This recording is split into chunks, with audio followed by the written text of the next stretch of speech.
प्रिय दर्शकों, मैं आप सभी का इस क्रमबद्ध बाइबल अध्ययन कार्यक्रम में पुनः स्वागत करती हूं। मैं आशा करती हूं कि आप सब इस अध्ययन के द्वारा अवश्य ही आत्मिक उन्नति प्राप्त कर रहे हैं। मैं उन सभी मित्रों को भी धन्यवाद देना चाहती हूं जो प्रतिदिन कॉल करके अपनी आशीषों को बताते हैं और व्हाट्सएप के द्वारा प्रश्नों का उत्तर भी भेजते हैं। मैं आप सब से उम्मीद करती हूँ कि आप कॉल अवश्य करेंगे। मित्रों, आज हम उत्पत्ति अध्याय 38 पद 1 से अध्याय 39 के प्रारंभिक परिचय पर मनन करने वाले हैं और इस भाग में यहूदा और उसके परिवार की घटनाओं के वर्णन को भी देखेंगे और विशेषकर तामार के साथ एक जुड़ी घटना जो हमें उस समय के सामाजिक और पारिवारिक रीति रिवाजों की झलक को दिखाती है।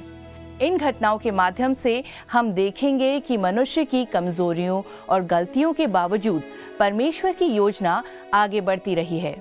इसके बाद हम अध्याय 39 की भूमिका में यूसुफ के जीवन के अगले महत्वपूर्ण चरण देखेंगे जो उसे मिस्र में ले जाता है। तो आइए हम परमेश्वर के दास के द्वारा आत्मिक बातों को सीखें।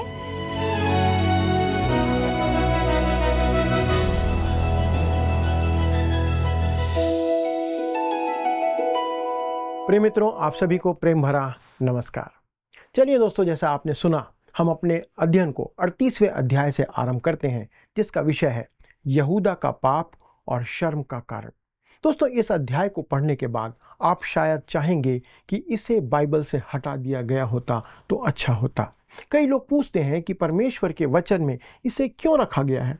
मैं मानता हूं दोस्तों कि यह बाइबल के सबसे बुरे अध्यायों में से एक है, लेकिन यह हमें यहूदा के गोत्र के बारे में कुछ पृष्ठभूमि या बैकग्राउंड बताता है जिससे प्रभु यीशु मसीह का जन्म होता है।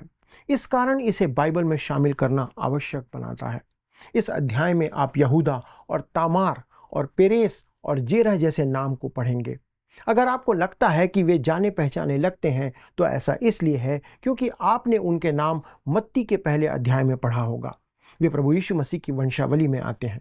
मित्रों, यह विचार करने वाली बात है कि हमारे प्रभु यीशु मसीह एक पापी वंश से आते हैं। उसे हर तरह से हमारे जैसा ही बनाया गया है, फिर भी वह स्वयं पाप रहित था।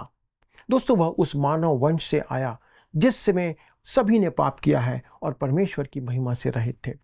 यह अध्याय यहूदा के पाप और उसके शर्म से भरे काम को उजागर करता है। इस कारण मैं या कोई भी मनुष्य यह कह सकता है कि याकूब के पुत्र उसके लिए शांति का कारण नहीं थे। सारे के सारे वैसे ही थे, केवल यूसुफ और बिन्यामीन को छोड़कर। उसी प्रकार यूसुफ के चले जाने से भी याकूब का हृदय अब टूट चुका था। यह सब कुछ हमें प्रकट करता है कि याकूब पद्मराम में संपत्ति जमा करने में लगा रहा, परंतु उसने अपनी संतानों को सही शिक्षा नहीं दिया। वह अब्राहम से बिल्कुल विपरीत था। आपको याद होगा कि परमेश्वर अब्राहम के विषय उत्पत्ति 18 अध्याय के पद 19 में कहता है, क्योंकि मैं जानता हूं कि वह अपने पुत्रों और परिवार को जो उसके पीछे रह जाएंगे आज्ञा देगा कि वे यहोवा के मार्ग में अटल बने रहें और धर्म और न्याय करते रहें, ताकि जो कुछ यहोवा ने अब्राहम के विषय में कहा है उसे पूरा करें। मित्रों, याकूब ने ऐसा कुछ नहीं किया। वह अपने मामा लाबान के साथ इतना उलझा रहा कि उसके पास अपने बच्चों के लिए समय ही नहीं था। यह बहुत ही त्रासदीपूर्ण है क्योंकि उसके सभी बच्चे किसी न किसी भयंकर पाप में उलझे रहे। मुझे लगता है कि इस अध्याय को परमेश्वर के वचन में शामिल करने का एक और मुख्य कारण है। अगले अध्याय से आरंभ करके हम यूसुफ के साथ मिस्र देश में पहुंच जाते हैं। आप देखते हैं कि परमेश्वर यूसुफ को आगे भेजता है, जैसा कि उसने अपने जीवन में अचानक उत्पन्न हुए हालात से समझ लिया था, ताकि इस्राएल की संतानों को मिस्र जाने का रास्ता तैयार किया जा सके। इससे कनान में अकाल के दौरान उनकी जान बच जाएगी, लेकिन इससे भी अधिक वे कनान देश में निकलकर घिनौने कनानियों से मिस्र के गोशेन देश की एकांत जगह पर पहुंचा दिए जाएंगे। अगर याकूब और उसका परिवार कनान में ही रहता तो वे कनानियों के स्तर तक गिर जाते। और इस अध्याय से पता चलता है दोस्तों कि याकूब के परिवार को कनानियों के बुरे असर से दूर ले जाने की आवश्यकता थी और परमेश्वर की ये योजना थी। यह यहूदा की कहानी है दोस्तों, जिसका वंश इस्राएल के गोत्र में से राजसी वंश होने जा रहा था। तो आइए दोस्तों, हम अपने अध्ययन को आगे बढ़ाते हैं और पढ़ते हैं उत्पत्ति 38 अध्याय का पद 1 और 2। लिखा है, उन्हीं दिनों में ऐसा हुआ कि यहूदा अपने भाइयों के पास से चला गया और हीरा नामक एक अदुल्लाम वासी पुरुष के पास डेरा किया। वहां यहूदा ने शुआ नामक एक कनानी पुरुष की बेटी को देखा और उससे विवाह करके उसके पास गया। दोस्तों, हम देखते हैं कि यहूदा व्यापार के सिलसिले में अदुल्लाम वासी के पास गया और जब वह वहां गया तो उसने एक कनानी स्त्री को देखा और उससे प्रेम करने लगा। तब पद 3 में लिखा है, वह गर्भवती हुई और उसके एक पुत्र उत्पन्न हुआ और यहूदा ने उसका नाम एर रखा। दोस्तों, यहूदा ने उसका नाम एर रखा और निश्चित तौर पर यहूदा ने भूल की, उसने पाप किया। तब पद 4 से 6 में लिखा है, वह फिर गर्भवती हुई और उसके एक पुत्र और उत्पन्न हुआ और उसका नाम ओनान रखा गया। फिर उसके एक पुत्र और उत्पन्न हुआ और उसका नाम शेला रखा गया। और जिस समय इसका जन्म हुआ उस समय यहूदा कजीब में रहता था और यहूदा ने तमार नाम की एक स्त्री से अपने जेठे एर का विवाह कर दिया। दोस्तों, यह तमार की पहली उपस्थिति है जो इसे इस रीति से प्रकट की गई है और इसी रीति से वह प्रभु यीशु मसीह की वंशावली में शामिल होती है। अब आप इस परिवार को देखें जो पूरी तरह से पाप से भरा हुआ था, पाप में पड़ा हुआ था। पद 7 से 10 में हम देखते हैं, लिखा है, परंतु यहूदा का वह जेठा एर यहोवा के लेखे में दुष्ट था, इसलिए यहोवा ने उसको मार डाला। तब यहूदा ने ओनान से कहा, अपनी भौजाई के पास जा और उसके साथ देवर का धर्म पूरा करके अपने भाई के लिए संतान उत्पन्न कर।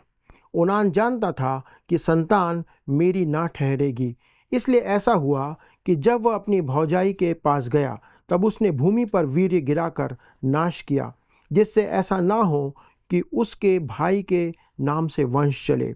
यह काम जो उसने किया उससे यहोवा अप्रसन्न हुआ और उसने उसको भी मार डाला। दोस्तों, यह पद हमें वर्तमान समय के बारे में एक बात को याद दिलाता है, जहां पर यौन संबंधी बातों पर आज अधिक जोर दिया जा रहा है। लोगों का ध्यान इस ओर बहुत ज़्यादा केंद्रित है। तब पद 11 में क्या लिखा हुआ है, तब यहूदा ने इस डर के मारे कि कहीं ऐसा ना हो कि अपने भाइयों के समान शेला भी मरे, अपनी बहू तमार से कहा, जब तक मेरा पुत्र शेला सियाना ना हो जाए तब तक अपने पिता के घर में विधवा ही बैठी रहे। इसलिए तमार अपने पिता के घर में जाकर रहने लगी। मित्रों, उन दिनों में यह प्रथा थी कि जब कोई पुरुष मर जाता तो उसकी विधवा से उस पुरुष का छोटा भाई विवाह करता था। ओनान ने ऐसा करने से इनकार कर दिया और वो भी मारा गया। यहोवा ने उसका प्राण ले लिया। अब यहूदा के पास एक और पुत्र था जो अभी बड़ा हो रहा था और वह अपनी बहू से कहता है कि अपने पिता के घर जाकर वापस वहाँ पर उस प्रथा का अनुसरण कर और वहीं पर रह, जब तक कि यह छोटा लड़का बड़ा होकर तुझसे विवाह करने के योग्य ना हो जाए। तब पद 12 और 13 में हम पढ़ते हैं, लिखा है, बहुत समय के बीतने पर यहूदा की पत्नी जो शुआ की बेटी थी वह मर गई। फिर यहूदा शोक के दिन बीतने पर अपने मित्र हीरा अदुल्लाम वासी समेत अपनी भेड़ बकरियों का ऊन कतरने वालों के पास तिम्नाथ को गया और तमार को यह समाचार मिला, तेरा ससुर अपनी भेड़ बकरियों का ऊन कतराने के लिए तिम्नाथ को जा रहा है। दोस्तों, प्रसंगवश यहूदा का यह व्यवहार जो हीरा नामक अदुल्लाम वासी के संबंध में था वह भेड़ों से संबंधित था। वे लोग भेड़ों को पालते थे और उनके पास बहुत सारी भेड़ें थीं और यहूदा वहाँ उन्हें ऊन कतरने वाला या कतरने वालों के पास ले जाता था या जाता है। इस पूरे समय तमार अपने घर में इंतज़ार कर रही थी। वह इस निष्कर्ष पर अब पहुंच जाती है कि यहूदा अब अपने पुत्र शेला को उसका पति होने के लिए देने वाला नहीं है। तब पद 14 में हम पढ़ते हैं, क्या लिखा है, तब उसने यह सोचकर कि शेला सियाना तो हो गया पर मैं उसकी स्त्री नहीं होने पाई, अपना विधवापन का पहरावा उतार कर और घूंघट डालकर अपने को ढांप लिया और एनेम नगर के फाटक के पास जो तिम्नाथ के मार्ग में है जा बैठी। शेला यहूदा का तीसरा पुत्र था, आपको याद है, और तमार यह देखती है कि यहूदा अपने बेटे को उसका पति होने के लिए दे दे, लेकिन देने को अब वो तैयार नहीं है। इसलिए वह कुछ करने के लिए आगे बढ़ती है। वह अपने विधवापन के वस्त्र को उतार देती है और दूसरे वस्त्र पहनकर अपने सिर को ढांककर वैश्या का पहनावा पहन करके वह मार्ग के किनारे बैठ जाती है। तब पद 16 में क्या लिखा है? वह मार्ग से उसकी ओर फिरा और उससे कहने लगा, मुझे अपने पास आने दे, क्योंकि उसे यह मालूम न था कि वह उसकी बहू है। उसने कहा, यदि मैं तुझे अपने पास आने दूं तो तू मुझे क्या देगा? दोस्तों, यहाँ पर हम देखते हैं यहूदा का चरित्र जो कि कैसा था। उसने यह कनानी स्त्री शुआ की बेटी को भी प्रस्ताव दिया था और अब वह उसी कार्य को तमार के साथ कर रहा है। यह कहानी जो हमारे सामने है एक काली तस्वीर के समान है, जो बहुत ही घिनौनी कहानी है। यहूदा ने सोचा कि वह एक वैश्या है और उसने मौका देखकर उसका फ़ायदा उठाना चाहा, जो यहाँ पर देखने को मिलता है। तब पद 17 से 20 में हम पढ़ते हैं, क्या लिखा है? उसने कहा, मैं अपनी बकरियों में से बकरी का एक बच्चा तेरे पास भेज दूंगा। तब उसने कहा, भला उसके भेजने तक क्या तू मेरे पास कुछ रेहन रख जाएगा? उसने कहा, मैं तेरे पास क्या रेहन रख जाऊं? उसने कहा, अपनी मुहर और बाजूबंद और अपने हाथ की छड़ी। तब उसने उसको वे वस्तुएं दे दी और उसके पास गया और वह उससे गर्भवती हुई। तब पद 19 में लिखा है, तब वह उठकर चली गई और अपना घूंघट उतार के अपना विधवापन का पहरावा फिर पहन लिया। तब यहूदा ने बकरी का एक बच्चा अपने मित्र उस अदुल्लाम वासी के हाथ भेज दिया कि वह रेहन रखी हुई वस्तुएं उस स्त्री के हाथ से छुड़ा ले आए, पर वह स्त्री उसको ना मिली। यहूदा ने अपने मित्र अदुल्लाम वासी को उस शहर में भेजा और उसने वहां जाकर उस वैश्या का ढूंढा, परंतु नहीं पाया। पद 21 से 24 में आगे हम पढ़ते हैं, तब उसने वहां के लोगों से पूछा, वह देवदासी जो एनैम के मार्ग की एक और बैठी थी कहाँ है? उन्होंने कहा, यहाँ तो कोई देवदासी ना थी। इसलिए उसने यहूदा के पास लौट के कहा, मुझे वह नहीं मिली। और उस स्थान के लोगों ने कहा, यहाँ तो कोई देवदासी ना थी। तब यहूदा ने कहा, अच्छा, वह बंधक उसी के पास रहने दे, नहीं तो हम लोग तुच्छ गिने जाएंगे।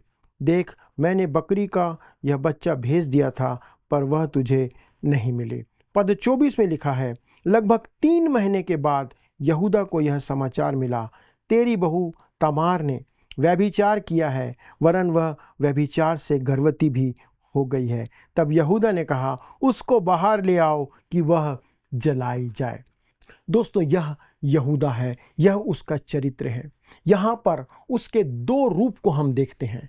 परमेश्वर ने इस प्रकार के कार्य को दोस्तों मान्यता नहीं दी है। यह उसके पवित्र वचन में यद्यपि लिखा हुआ है, लेकिन इसका मतलब ये नहीं है कि उसने इन कामों की स्वीकृति आपको और मुझको दी है। उसके लोग भी बिल्कुल कनानियों की तरह ही व्यवहार कर रहे थे दोस्तों, और यही कारण है कि वह उन्हें इस देश में से बाहर निकालकर मिस्र में भेजने जा रहा था। वह वहाँ उन्हें कनानियों से अलग करके गोशेन में रखने जा रहा था। यह भाग इस बात को प्रकट करता है कि परमेश्वर के लिए ऐसा करना क्यों आवश्यक था। दोस्तों, यहूदा ऐसा व्यवहार कर रहा था जो असंगत था, अन्य जातियों के समान था। सच्चाई तो यह है कि वह दूसरों का पाप जल्द देख लेता था, परंतु अपना पाप नहीं देख पाया। यह हमें उस घटना की याद दिलाता है जब नातान दाऊद के पास गया और उसने उसे एक कहानी सुनाई कि एक व्यक्ति के पास मात्र एक ही मेमना था, एक भेड़ का बच्चा था। जब नातान ने कहा कि एक धनी व्यक्ति आया और उसने उस मेमने को उससे ले लिया, तब दाऊद ने तुरंत उस धनी व्यक्ति की निंदा की। दाऊद ने भी वही प्रतिक्रिया दिखाई दोस्तों, जो अभी यहूदा यहाँ पर दिखा रहा था। दाऊद ने कहा, वह धनी व्यक्ति पथरवाह करके मार डाला जाना चाहिए। तब नातान ने कहा कि वह धनी व्यक्ति कोई और नहीं, दाऊद तू स्वयं ही है। दोस्तों, यह बहुत ही रोचक बात है कि हम सब दूसरे के पापों को बहुत स्पष्ट रूप से देख सकते हैं, लेकिन अपने स्वयं के अंदर अपने पापों को हम देख नहीं पाते हैं। यहूदा के विरोध में 2 आरोप है दोस्तों। उसका पाप अपने आप में ही एक भयानक पाप है, परंतु यह उसके स्वयं की बहू के विरोध में पाप था दोस्तों। कनानी इसी प्रकार का जीवन जीते थे। हम सोचते हैं कि हम यौन क्रांति से भरे हुए संसार में आज रह रहे हैं और आज संसार में यौन संबंधों के लिए नई स्वतंत्रता दी गई है।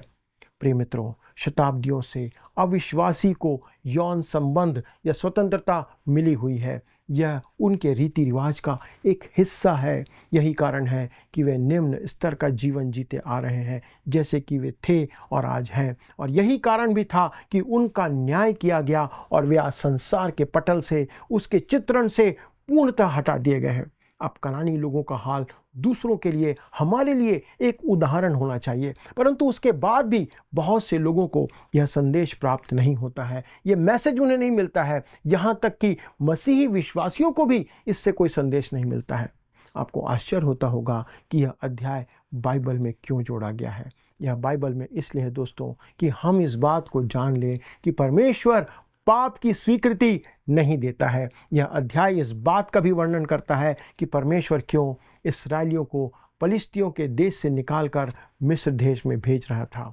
हम आगे देखते हैं दोस्तों कि तमार को उसके ससुर यहूदा के सामने लाया जाता है। पद 25 को पढ़ते हैं। लिखा है, जब उसे बाहर निकाला जा रहा था तब उसने अपने ससुर के पास यह कहला भेजा, जिस पुरुष की ये वस्तुएं हैं उसी से मैं गर्भवती हूँ।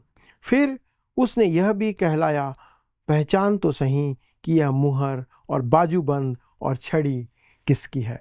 दोस्तों, यहूदा तो अपनी बहू को जलाकर मार डालना चाहता था, परंतु उसने कहा कि मैं आपको बताना चाहती हूँ कि इस बच्चे का बाप कौन है। जिस किसी की भी ये चीज़ें हैं वही इसका बाप है। जब यहूदा ने उन चीज़ों को देखा जिसे उसकी बहू ने भेजा था, तब आप देखते हैं कि उसे स्वीकार करना पड़ता है। पद 26 में क्या लिखा हुआ है, यहूदा ने उन्हें पहचान कर कहा, वह तो मुझसे कम दोषी है, क्योंकि मैंने उसका अपने पुत्र शीला से विवाह ना किया और उसने उसे फिर कभी प्रसंग ना किया। दोस्तों, यह बात यहूदा को भी बुरी लगी, लेकिन हम देख सकते हैं कि उसने कनानी लोगों के साथ रहते हुए कुछ रीति विधि को अपना लिया था। मैं यहाँ पर आपसे कहना चाहता हूँ, याद रखें कि सब बातें हमारी शिक्षा के लिए लिखी गई हैं, वे हमारे उदाहरण हैं। दोस्तों, कहा जाता है कि अगर हमें आज की पीढ़ी को गवाही देना है और उनसे बात करना है तो हमें उनके स्तर पर उतरना पड़ेगा, ऐसा लोग मानते हैं। मैं इससे सहमत नहीं हूँ। परमेश्वर ने गवाही देने के लिए कभी उस तरीके का उपयोग नहीं किया। परमेश्वर ने हमेशा हर हाल में अपने लोगों से ऊंचे और उच्च स्तर का जीवन जीने की अपेक्षा की है। परमेश्वर ने कभी भी नूह को उनके स्तर तक जा करके उतर करके उनसे संपर्क करने के लिए नहीं कहा। परमेश्वर ने उससे कहा कि वह उन्हें संदेश सुनाए।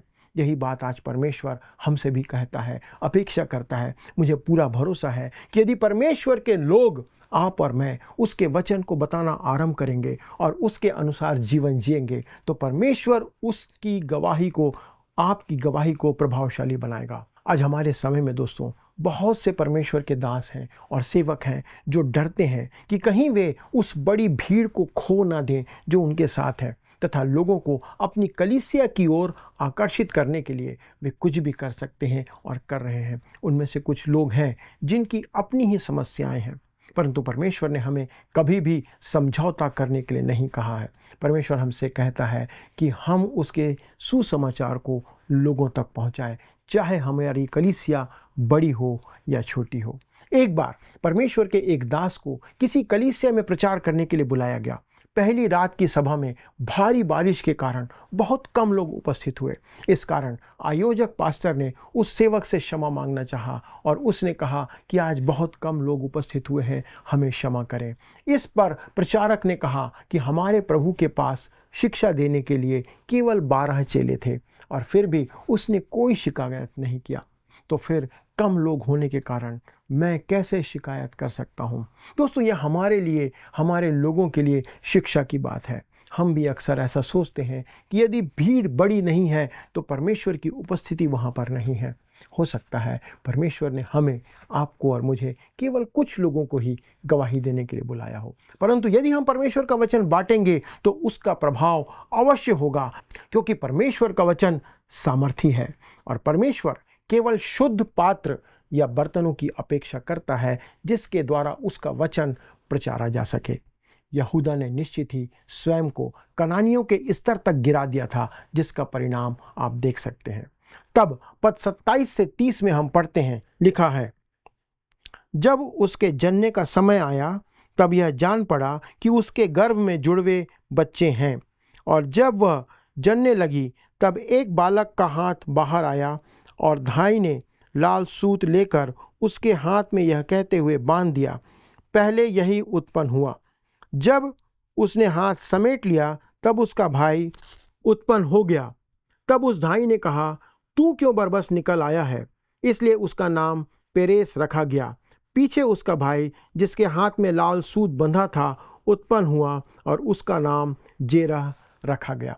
दोस्तों, अब यदि हम नए नियम को पलटकर देखेंगे तो हम पाएंगे कि यीशु मसीह की वंशावली जो मत्ती रचित सुसमाचार के पहले अध्याय के पद 2 और 3 में दी गई है, लिखा है, अब्राहम से इसहाक उत्पन्न हुआ, इसहाक से याकूब उत्पन्न हुआ, याकूब से यहूदा और उसके भाई उत्पन्न हुए। यहूदा और तमार से फिरीस व जेरह उत्पन्न हुए। फिरीस से हिस्रोन उत्पन्न हुआ और हिस्रोन से एराम उत्पन्न हुआ। और इसी वंशावली में आगे पद 16 में हम पढ़ते हैं, याकूब से यूसुफ उत्पन्न हुआ जो मरियम का पति था, और मरियम से यीशु जो मसीह कहलाता है उत्पन्न हुआ। दोस्तों, यह एक चौंकाने वाली बात है कि प्रभु यीशु मसीह शरीर के अनुसार यहूदा और तमार के वंश से पैदा हुआ।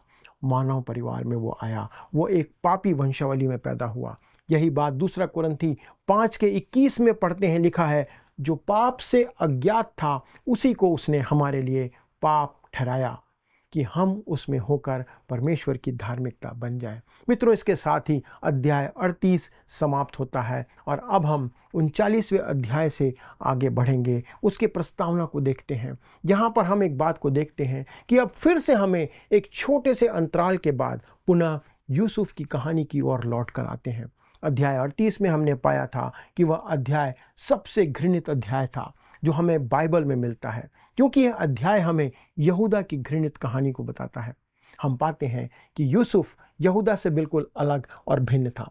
मुझे ऐसा लगता है कि यूसुफ और बिन्यामीन को अन्य 10 भाइयों की अपेक्षा बहुत अच्छी शिक्षा, निर्देश और व्यक्तिगत ध्यान मिला था।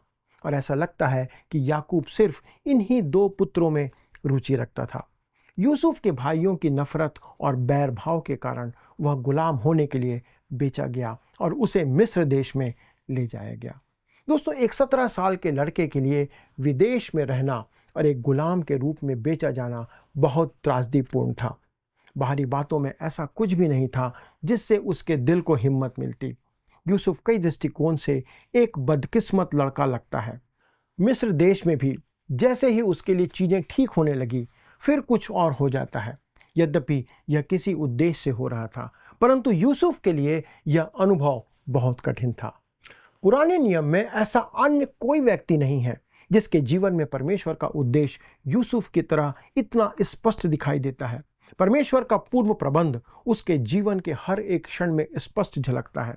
परमेश्वर का हाथ उसके ऊपर था और परमेश्वर के अगुवाई का प्रमाण भी। वचन के अनुसार यूसुफ ही एक ऐसा पूर्वज है जिस पर परमेश्वर कभी प्रकट नहीं हुआ, सीधी रूप से प्रकट नहीं हुआ। परमेश्वर ने उसे दर्शन नहीं दिया। परमेश्वर अब्राहम, इसहाक और याकूब पर प्रकट हुआ, परंतु यूसुफ पर परमेश्वर प्रकट नहीं हुआ। परंतु फिर भी उसके जीवन में आप देखते हैं कि परमेश्वर का उद्देश्य स्पष्ट रूप से दिखाई देता है। रोमियो की पत्री के 8वें अध्याय के 28 पद के आधार पर वह पुराने नियम का एक उदाहरण प्रस्तुत करता है। लिखा है, हम जानते हैं कि जो लोग परमेश्वर से प्रेम रखते हैं उनके लिए सब बातें मिलकर भलाई ही को उत्पन्न करती है, अर्थात उन्हीं के लिए जो उसकी इच्छा के अनुसार बुलाए हैं। दोस्तों, आगे जाकर उत्पत्ति 50 अध्याय के पद 20 में उसने कहा था, यद्यपि तुम लोगों ने मेरे लिए बुराई का विचार किया था, परंतु परमेश्वर ने उसी बात में भलाई का विचार किया जिससे वह ऐसा करे जैसा आज के दिन प्रकट है कि बहुत से लोगों के प्राण बचे हैं। दोस्तों, हमें यह समझना होगा, इब्रानी 12 अध्याय के पद 6 में जैसा लिखा है, क्योंकि प्रभु जिससे प्रेम करता है उसकी ताड़ना भी करता है और जिसे पुत्र बना लेता है उसको कोड़े भी लगाता है। दोस्तों, यदि हम परमेश्वर की संतान हैं और हम उसकी इच्छा के केंद्र में हैं तो हमारे लिए परमेश्वर की ओर से एक आश्वासन है कि कोई भी बात हमारे जीवन में उसकी अनुमति के बिना नहीं हो सकती। परमेश्वर उनके लिए सब कार्य भलाई के लिए करता है जो उससे प्रेम रखते हैं। यहाँ तक कि हमारी विपत्ति, अत्यंत दुखित होना, हमारे कष्टों का सहना हमारी ही भलाई के लिए होता है, उसकी महिमा के लिए होता है। परमेश्वर की प्रत्येक संतान के चारों ओर एक बाड़ा होता है और परमेश्वर की अनुमति के बिना इस बात को ध्यान रखिए कि कोई भी उसी में प्रवेश नहीं कर सकता। शायद आपको याद होगा कि जब शैतान अय्यूब की परीक्षा लेना चाहता था तो उसने उससे परमेश्वर से अनुमति मांगी। अय्यूब 1:10 में हम पढ़ते हैं, क्या तूने उसकी और उसके घर की और जो कुछ उसका है उसके चारों ओर बाड़ा नहीं बांधा? तूने तो उसके काम पर आशीष दी है और उसकी संपत्ति देश में फैल गई है। मित्रों, शैतान ने परमेश्वर से कहा कि वह बाड़ा खोल दे। यहाँ तक कि यदि शैतान परमेश्वर से हमारी परीक्षा लेने के लिए अनुमति लेता है तो भी यह हमारी ही भलाई के लिए होता है, जैसा रोमी 8:28 में हमने पढ़ा। और यहाँ पर हम कह सकते हैं कि वह हमारे लिए एक बहुत सुकून देने वाली बात है। यूसुफ के जीवन का एक और पहलू है दोस्तों, जो परमेश्वर की प्रत्येक संतान के लिए प्रोत्साहन का कारण होना चाहिए। आज परमेश्वर की किसी भी संतान को परमेश्वर से सीधे प्रकाशन प्राप्त नहीं होता है जैसा यूसुफ के जीवन में हुआ, परंतु वर्तमान के कुछ प्रचारक और भविष्यवक्ता ऐसा नहीं मानते हैं। यह हमारे उत्साह के लिए है दोस्तों कि परमेश्वर ने यूसुफ को आमने सामने दर्शन कभी नहीं दिया, क्योंकि हम इससे जान सकते हैं कि वह अभी भी हमारी अगुवाई और मार्गदर्शन करता है। आइए मित्रों, हम परमेश्वर को इस अध्ययन के लिए धन्यवाद दें, क्योंकि परमेश्वर हमारे जीवन में जो कुछ करता है वो अपनी महिमा के लिए करता है। परमेश्वर इस अध्ययन के द्वारा आप सभी को आशीष प्रदान करे।